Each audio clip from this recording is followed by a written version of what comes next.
এতিমরাই জানে অবহেলা কত প্রকার এবং কে কে। আমি এতিম না, আমার বাবাও আছে মাও আছে, কিন্তু আমার বাবা আলাদা মা আলাদা। আর যেই কারণে আমি এতিম, কারণ সৎ মায়ের ঘরে বেঁচে আছি, এটাই তো অনেক কিছু। কারণ সৎ মা তো কখনোই নিজের মা হয় না।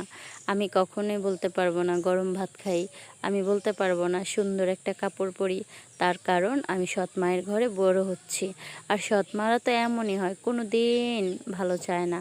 মানুষের সামনে আসলে যতটা না ভালোবাসা দেখায়, তার এক বিন্দু পরিমাণ ভালোবাসা যদি আসলে সৎ মায়েরা করতো, তাহলে হয়তো আমার মতো মানুষগুলো অবহেলায় বড় হইতো না। আসলে সৎ মায়ের ঘরে কী পরিমাণ টর্চার সহ্য করতে হয় শুধু আমিই ভালো জানি।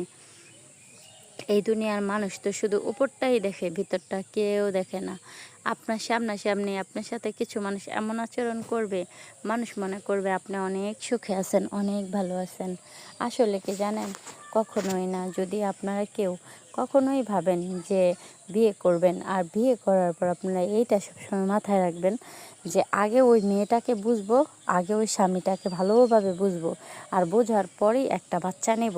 কারণ আপনারা যখন বাচ্চা নেবেন, বাচ্চা নেওয়ার পরে কিছুদিন সংসার করে একটা বাচ্চা নিয়ে আসে, এই বাচ্চাটাকে এতিম করে আপনি চলে যাবেন আলাদা, আর ওই মেয়ে চলে যাবে আলাদা। তারপরে আমার মতো অবহেলিত হয়ে এই সমাজে বেঁচে থাকতে হবে।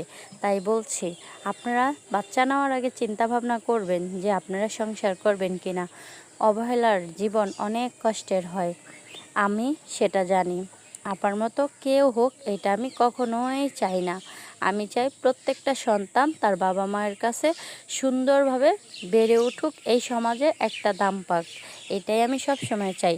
গল্পটা ছিল আমার এক ছোট্ট আন্টির। ওর মা বাবার এই ঘটনা শোনার পর ওর সৎ মায়ের ঘরে ওর এত বেশি কষ্ট, তারপর ঘটনাটা বলল, শুনে অনেক বেশি খারাপ লাগলো।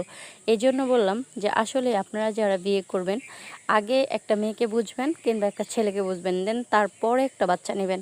কারণ অবহেলার জীবন আসলেই অনেক কষ্টের হয়। আপনারা সবসময় বাচ্চা নেওয়ার আগে বুঝে শুনে নেবেন।